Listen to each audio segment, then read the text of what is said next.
welcome to Robert Gardner's first edition of the Big Rob video blog for SprawlandBrawlMMA.com.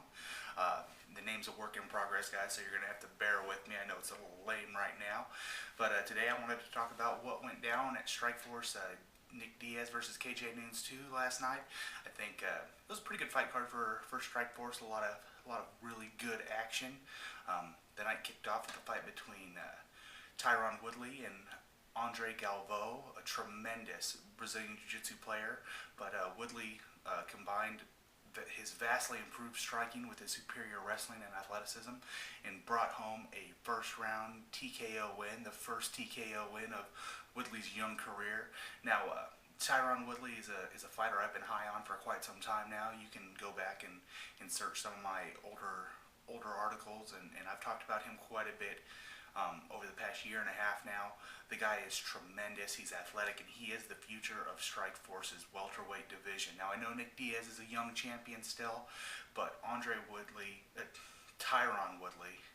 is just, he's an elite level athlete, and I really think if Strikeforce allows him to develop a little more, he is going to be a big challenge for Nick Diaz to get over in the next year and a half.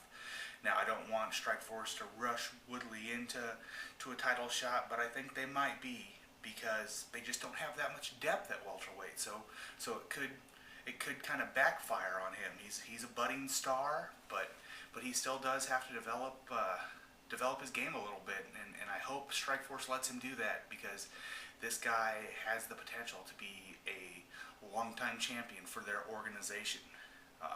Keep your eye on Tyron Woodley, guys. He's the real deal. Next fight of the night was Sarah Kaufman versus Marlos Kunin for the women's 135 title.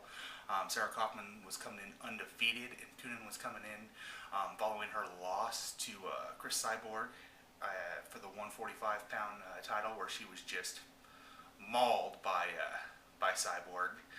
Came in, Kunin's striking was really crisp. Obviously training at Golden Glory, one of the premier Dutch gyms, you knew that she was going to have good Muay Thai skills, but she really showcased them against Kaufman, who's known as a tremendous striker herself, and she really outstruck Kaufman, really brought the fight to Kaufman, and I think it took Kaufman out of what she wanted to do. Just kind of watching the fight, Kaufman was really kind of waiting, and was never really, getting off with any good, strong shots, and it ultimately ended up costing her the fight. They got the fight to the ground. Kaufman postured up, was getting some ground and pound, got sloppy with position, and she got submitted with a tremendous armbar from Kunin from the bottom. So that's what happens when you take that. Just make that one little mistake in MMA, because there's just so many ways to win. Marlos Kunin, tremendous fighter. This is obviously the high point of her decade-long career. She's one of the pioneers of women's MMA, so it's nice to see her win the title. At the same time, it's obvious that Kaufman has a lot to work on. So I think this loss could ultimately be a good thing for her career moving forward. Next up for Kunin, though, is the always tough Miesha Tate. Just excited about this matchup. Miesha's a friend of the show, the radio show, Sprawl and Brawl Radio on Blog Talk, so be sure to check us out there. But she's a tremendous grappler, very intelligent. Her striking's coming along. It's still a work in progress, so I think she might have her hands full. I think Kunin is a pretty difficult matchup for her because of her striking and her ability to grapple so well. So this is going to be an interesting fight, and one I really can't wait to see. Next fight of the night was really the fight of the night, in my opinion, versus Jay-Z Cavalcante and Josh Thompson. Josh Thompson, back and forth battle, just what everyone was expecting. Cavalcante, heavy hands, powerful grappler. Had Thompson stuck in a tight guillotine there for about a minute and a half, 2 minutes in the first round. Thompson kept his cool though, was able to sneak his head out ended up sinking in a head and arm choke to kind of finish off the first round. The rest of the fight went, you know, went pretty well. Thompson in the second round kind of controlled the action a little bit, and then in the third round it was all Jay-Z in my opinion. He got top position. He really didn't let Josh Thompson do a whole lot from the bottom. Thompson had a couple submission attempts, but nothing really of note. When the judges' scores were read at the end of the fight, I was a little bit surprised that one of the judges scored the fight 30-27 for Josh Thompson, and he was as well, obviously making the comment in his post-fight interview. But something needs to be done about the standards and training in which MMA judges have to go through to get certified. That there's a lot of issues with judging right now, and I think it's holding the sport back from reaching the next stage of its evolution. I think once we can get a way to figure out how to streamline MMA judging, I think the sport is going to be in a much better place overall. I have some ideas on how to do it. I'm not 100% sure, but I'll share those ideas with you guys another time. And that takes us to the main event of the evening. The rematch between Nick Diaz and KJ Noons. It's been 3 years in the making now. They originally fought for the Elite XC 160-pound title, and KJ Noons won via doctor's stoppage for a cut heading into the second round. Kind of right there in the 1 minute rest period after the first round, doctor came in, looked at the cut, stopped the fight. Diaz was noticeably distraught over that decision, but you know, that's the way the fight game goes sometimes. Coming into tonight, though, everyone really thought that Nick Diaz would have to utilize his superior grappling to get the W, and man, were we wrong, because he came outboxed KJ Noons in the first round, really set the tempo with his unorthodox style, his pitter-patter style, but man, is it effective. Second round came out, and Noons looked good. He looked crisp. He actually looked like a professional boxer. Good head movement. He was making things happen. But ultimately, Nick Diaz, his pitter-patter style, his cardio, and just his improvements as a fighter overall won him the unanimous decision, ending the night. Nick Diaz is an elite level fighter, guys. Don't be fooled. I personally think he would have his hands full with the wrestlers that are in the UFC, but anyone who wants to stand up with him and box with him, they're going to be in trouble, because this guy is a legit technical boxer. He may not have the power in his hands like a KJ Noons, but he definitely has, you know, an effective style, and he's been proving it over and over and over again these past 8 fights with his 8-fight winning streak. He's really coming into his own. He's a young guy still, so he's got a lot of improvements he can make over the years. Nick Diaz is for real, guys. I think it settled the debate about Nick Diaz last night.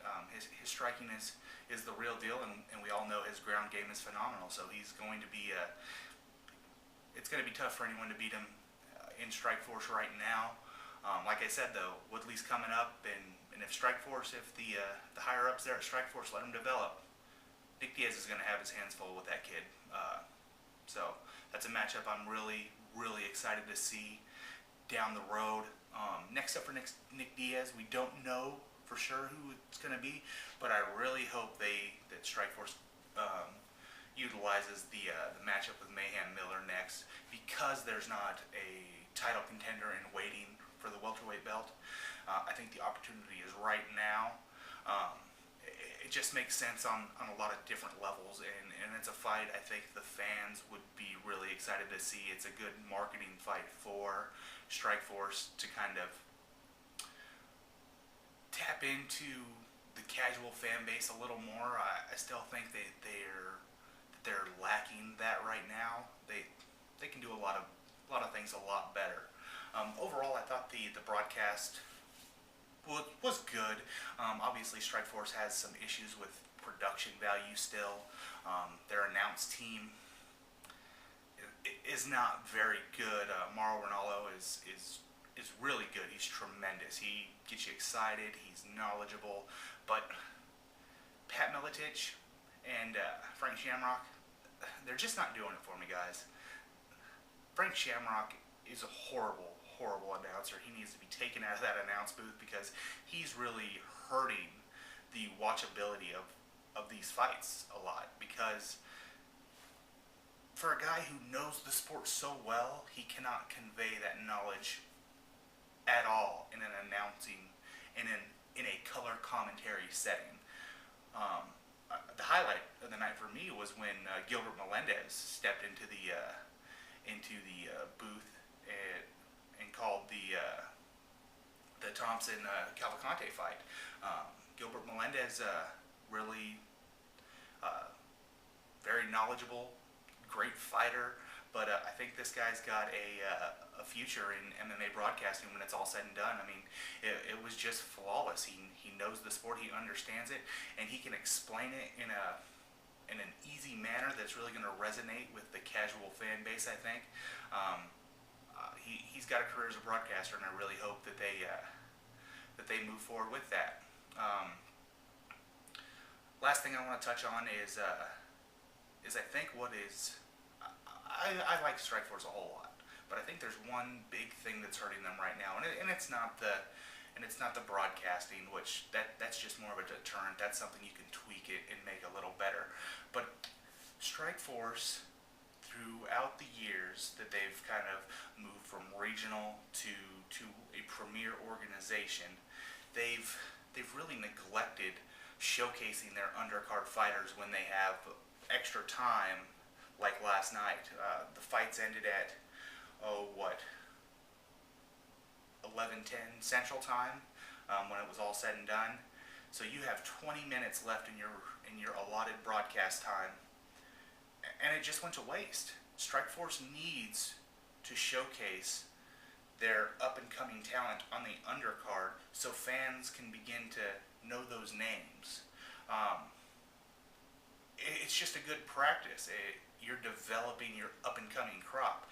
Now, I know you use the Strikeforce Challenger Series for that, which is great, but anytime you get an opportunity to put an up-and-coming fighter and televise their fight on a big card, it's important that you do that because more fans are going to be watching. You're going to get more eyeballs on them.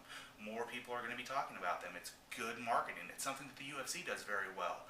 They know how to work the time clock. They know how to insert fights into their pay-per-views and into their fight night cards when they know they've got the extra time to do it.